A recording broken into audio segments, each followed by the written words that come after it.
Hello, boys and girls, and welcome to your second day of our virtual VBS. Yesterday, you talked with Miss Adams about how God keeps his promises with the story of Noah's Ark. Today, we're going to be talking about how our loving God gives us direction with the story of the Ten Commandments. Now, I'm sure most of you have heard the story about Moses freeing the people from Israel with the 10 plagues, and you have heard about the 10 Commandments from your teachers. But today, we're going to talk about why we have them and what their purpose is. So after the Israelites were freed from Egypt, they had to wander the desert. And after wandering for a long time, they came across a giant mountain called Mount Sinai. At the top was God.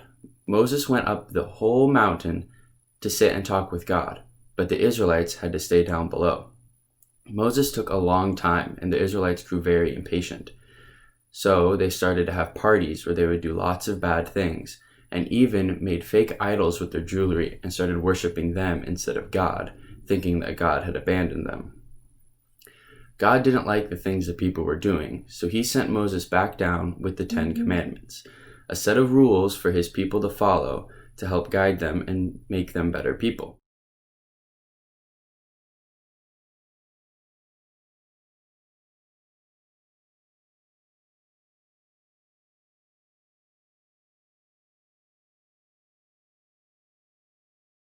The first 4 of these commandments have to do with our relationship with God. They're things like respect his name and keep it holy, and worship only the one true God.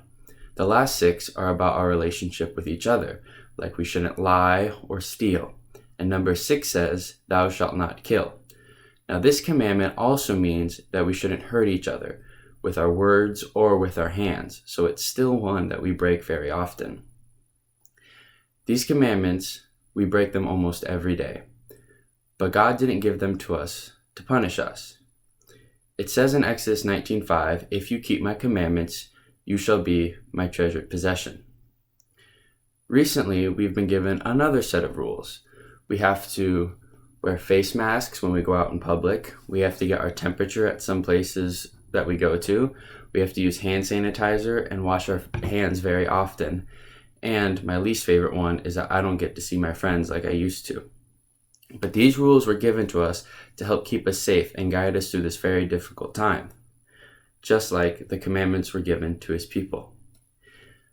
We often have a hard time keeping his commandments, but that's okay, because Jesus came down to earth and kept every commandment perfectly so that he could die and defeat sin so that we could be forgiven by God.